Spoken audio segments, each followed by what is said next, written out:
Good morning and welcome to Willows, California. It's Thunderhill Raceway early in the morning. We're going to get straight to the Friday races. That's right, Friday race. It's a 3-race day weekend. I'm going to break these videos up a bit because there's an awful lot to show. You're going to get Friday here, and then I'll see if I can't get you a Saturday video. If you put the camera in the right car at the start, these always look really easy. And then you see it from the rest of the field. This is Kid and Marshall on the outside of the front row in Formula F. And he's going to go down into one. He's going to take a really commanding lead and have a try here at a Formula Continental, see if he can put some distance between us. And he manages to do so on the inside line going through two.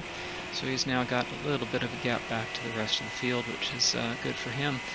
And again, if we look at this from other people in the field, what you're going to see is that those starts are never as simple as they seem. So this is Denny, and Denny's looking back on about the third row in Formula F. He's got Chuck Horn and Eric Little in front of him, and on the outside of him he's got Eric Poulsen.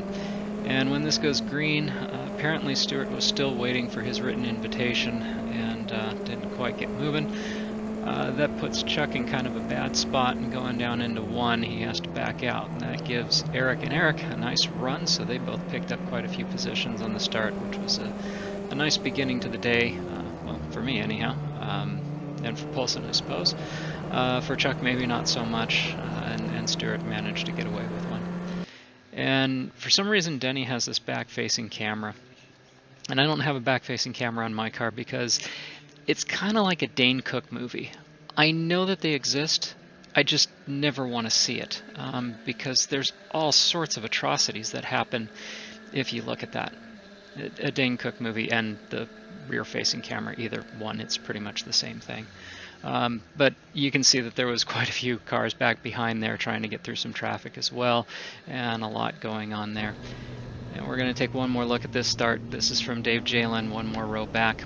And what we're going to see on the start here is that not only does the rows in front jump, but you've also got Richard Heibels trying to come through on the outside here. You'll see a red number 33. Richard's a really good guy, and it was kind of funny. He mentioned a few weeks back that he was surprised he didn't have any points with Formula F, the series, until he realized he hadn't run with us. So he came out and raced and got himself on the points board, so good for him. Hopefully we'll see him back out there again. Fairly clean for Dave here. But again, there's just a lot of traffic when you come down into turn one. And we're going to take a look later on in that lap, towards the end of that lap. And remember that Continental that Kennan passed? Well, he was fortunate to be in front of him, because that bit of smoke right there is that Continental going around backwards and everybody trying to make their way around him. You can see I kind of got the worst of that one out in the dirt and let a whole bunch of cars get by me, including Dave. We'll also take a look at that from a little further up the field. This is from Denny. He's got a little closer view on it, and you can see that two of us end up taking evasive to the outside, and the Continental continues to roll backwards in its spin. Everybody else gets to go down to the bottom, and it's a lot shorter distance and a lot more speed when you're not out in the dirt. Denny picks up that position. From the back, you can see that Jalen kind of gets a bit of lockup trying to get slowed down there and get down to the inside, so he doesn't get quite as good a gain out of it, but still gets quite a bit. Later on that lap, I'm going to be a bit desperate to try to get around Jalen here, and it seemed like a really good move right up until about there, when I realized that I might be visiting the dirt again, and Jalen does the over-under and gets back by me. And then we're going to find out that that pass really kind of was the opportunity to do it before we got a yellow flag. And the yellow was because of an engine cover down in turn one. And the person who lost it brilliantly set it right on the line and right at the apex, which guarantees that that I would never hit it. Yeah, we're going with Eric never hits apex jokes again, because they never get old. A little bit of a view from Denny here. You're going to see Chuck in front of him. Chuck gets a bit of lockup here and ends up running a bit wide, and Denny is right on him. He's got a really nice run coming through here, and he's going to have that draft down that front straightaway, which is really important. This is a long straightaway, a lot of speed to come down here. Unfortunately, it's all going to be for naught, because this is the yellow flag, and we're going to have that caution period. So apparently San Francisco region frowns on it if you pass somebody under the yellow. Alright, this is the restart. We're taking a look on the ride from Denny, and you can see the three cars in front of him that everybody's going to pop out and try to make moves. None of that is going to happen, but it's going to slow everybody down through 1, which is going to get Denny right back up on him. And these guys are going to have a pretty good battle here going through 1 and 2. A lot of cars sliding around. There was not a huge amount of grip this weekend. The track was relatively quick, but it just didn't stick very well. This is that restart from Dave Jalen. And you're going to ask, well, why is he looking in the mirror so much? And the answer is that despite all of the engine noise, despite all of the wind noise, I think he heard from behind him me saying, "Somebody hold my beer." And that was because I'm about to pull this move off. Yeah, that's I believe in dirt oval racing, that's what they call a slide job. And amazingly, it worked. Let's get a bit of a slow motion view at Eric going into counter steer to keep the car from going up that hill. Yeah, that was fun. I think that Jalen might have hit the brakes just waiting for me to go off track, but back up at the front here with Kinnan, and off that last corner, Stewart gets a really good run, and on that long straightaway with a draft, that's really hard to defend. Stewart gets in front of him. Kinnan's got to run, but there's really nowhere to go. It's really hard to get a pass done going down into 2. And you can see the little corrections in Kinnan's hands there of having to work that steering wheel to keep the back end behind him. From a little bit further behind here, we've got Denny, and Denny's going to take a look at that pass. You're going to see everybody fan out in front of him. And as they fan out in front of him, again, this is going to give him a bit of catching up because of the differential in speed going into 1, but doesn't catch up quite enough, but every bit of that helps. This is catching some of the lap traffic. We've got some Formula Vs here. Getting one on the straightaway is a great thing, but when you realize you're going to catch the second one going into turn 1, not so great. And if you have to bang third gear going into 1, you lost a lot of speed. And that's going to result in that, with Chuck getting by him on the outside. These two are going to battle it out quite a bit throughout this lap. I'm just going to go ahead and show this whole thing because we got cars sliding. People trying to keep them straight, trying to stay in line with each other and see if he gets another opportunity at him. A little bit difference in line there with Chuck taking that much later apex and Kinnan kind of sticking down on the bottom. Both of them managing to achieve about the same lap times. It looks like Chuck's car is a little bit tail happy here. Don't know if he had a bit too much oversteer or not, but the car certainly moves around quite a bit. And you can see Kinnan using up absolutely every bit of the road to try to get by him.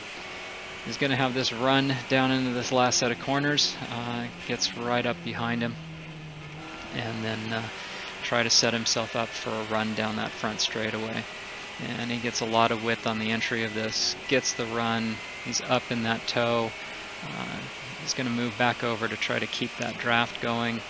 And again, this front straightaway, it's about a $1.15, $1.20 down into turn 1, and he's going to manage to make that move stick. Now, it's going to turn out, you'll see this from Denny's view, that move in part, oh sorry, we're going to be back with the V's here. So we're going to have Kinnan catch, we're going to have Chuck go to the outside, and we're going to have split V soup going down into turn 1.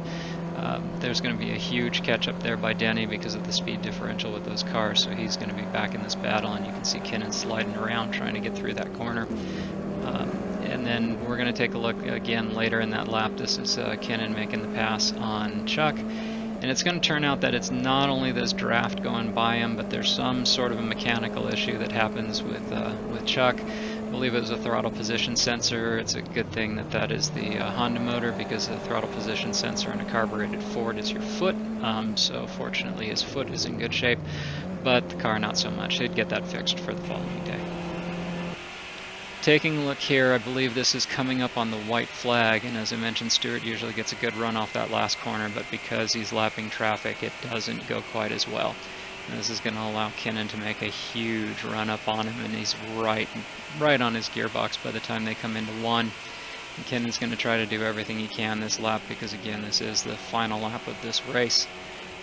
And again, using all of the track to get through there, Kinnan drives every inch of the road that's available to him, and you can see again a lot of little corrections there to keep the car going.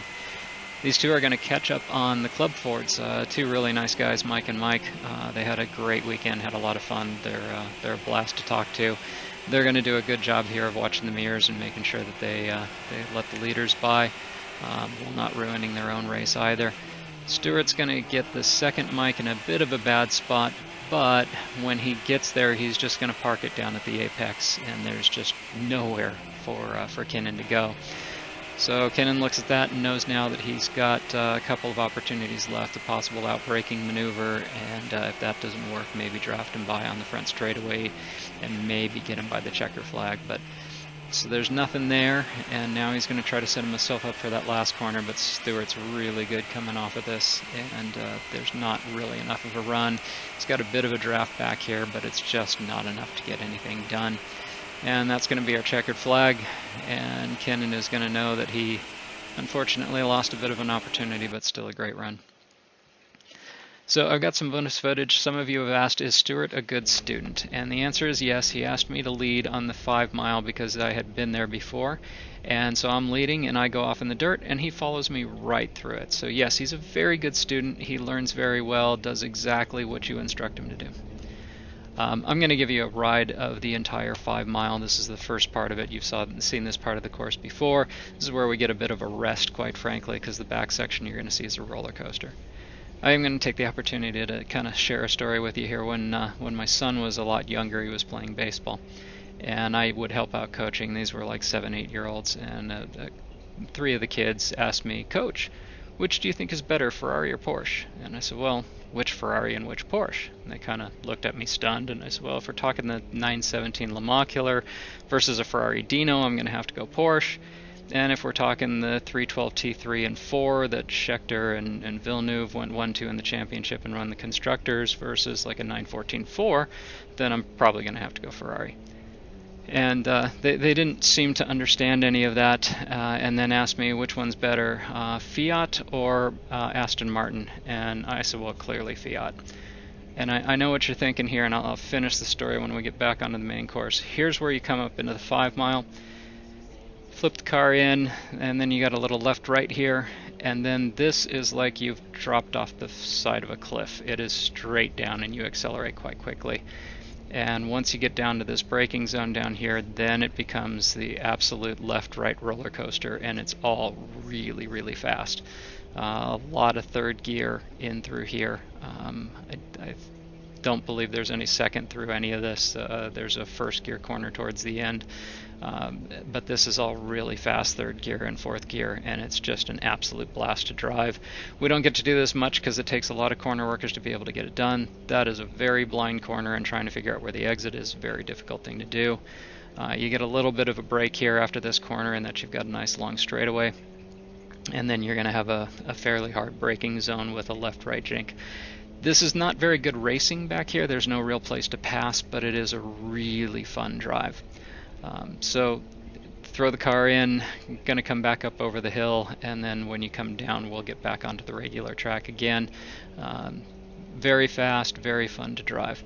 So in finishing up that story, so I've now told these kids that I think Fiat is better than any Aston Martin ever made. And I know what you're thinking. You're thinking that I just lied to these kids. And the truth of the matter is, these were the 7 and 8, 9 hitters in our lineup, and I figured if they went home and told their parents that their coach said that any Fiat made was better than any Aston Martin ever made, that they would be traded away very shortly. So look, I'm not a great coach, and while I may not know what the I formation means in baseball, what I do know is how to manipulate people and see if we could, end up with a better team for it. So that's the kind of coach that I am. So don't let your kids play ball for me. Anyhow, so this is the end of our lap. Again, you've seen this section. Hope you enjoyed the 5 mile. It's a blast to drive. I think ultimately you could get sub 3 minute on this thing, but we need a lot more laps than what we get in any given weekend. Thanks, and see you on the next one.